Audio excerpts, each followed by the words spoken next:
अस्सलाम वालेकुम mothers. Constipation problems in baby, how to solve constipation problem in baby, ये है हमारी आज की वीडियो का टॉपिक।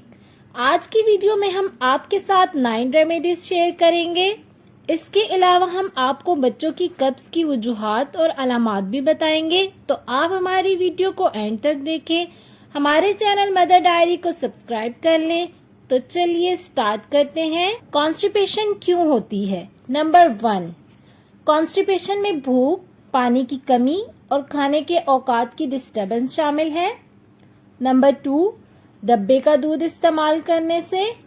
नंबर 3, माँ की ग़ज़ा की वजह से, अगरचे माँ सख्त ग़ज़ा खा रही है। नंबर 4, 1.5 से 2 साल का बच्चा अगर बहुत ज्यादा दूध पी रहा है और इसकी खुराक में फाइबर नहीं जा रहा। कब्ज की अलामात। नंबर 1, अगर बच्चे को पाखाना करने में दुश्वारी पेश आ रही हो या पाखाना करते हुए तकलीफ होती हो तो इसका मतलब है कि बच्चे को कब्ज है। नंबर 2, बच्चे के पेट में दर्द होना और पेट का सख्त होना जिसकी वजह से वो बहुत रोता हो। नंबर 3, बच्चे तकलीफ की वजह से पखाना नहीं करना चाहते जिसकी वजह से पखाना आंतों में ज्यादा देर महफूज होने की वजह से खुश्क हो जाता है जो बच्चे के लिए मजीद तकलीफ का बायस बनती है। कब्ज दूर करने के इलाज। रात को सोने से पहले छोटे बच्चों की नाक में कैस्टर ऑयल नीम गर्म करके 2 से 3 कतरे लगाएं और हल्का सा मसाज करें ताकि ऑयल जज्ब हो जाए। और ऑयल लगाते वक्त केयरफुल रहें। अगर ऑयल बेबी के बेली पर लग जाए तो उसे टिश्यू की मदद से साफ कर लें ताकि बेबी के कपड़े गंदे ना हो।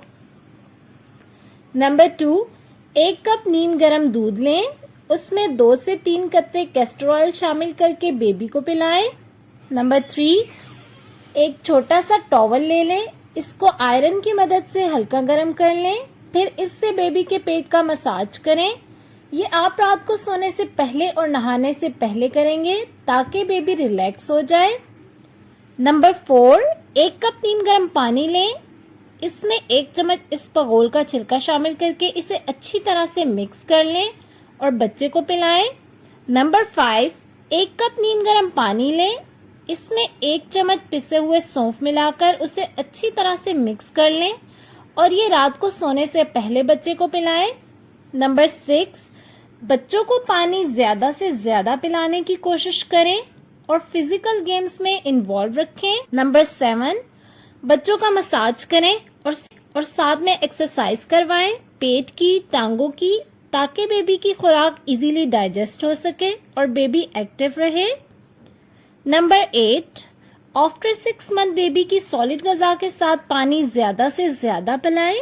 लास्ट में हम बात करेंगे नंबर 9 बेबी जेल के बारे में।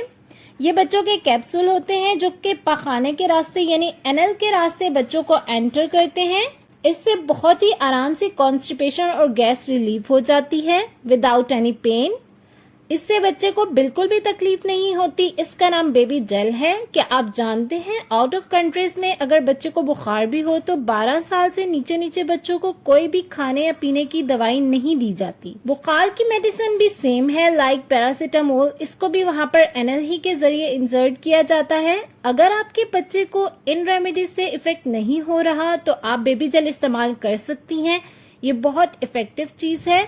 ये आपको किसी भी मेडिकल स्टोर से आसानी से मिल जाएगी। तो ये थी हमारी आज की वीडियो। उम्मीद करती हूँ आपको पसंद आई होगी। कमेंट बॉक्स में जरूर बताएं कि आपको हमारी वीडियो कैसी लगी। हमारे चैनल मदर डायरी को सब्सक्राइब कर लें, तो वीडियो को लाइक एंड शेयर करना ना भूलें। बेल आइकन के बटन को भी प्रेस कर दें ताकि आपको हमारी हर वीडियो का नोटिफिकेशन मिलता रहे।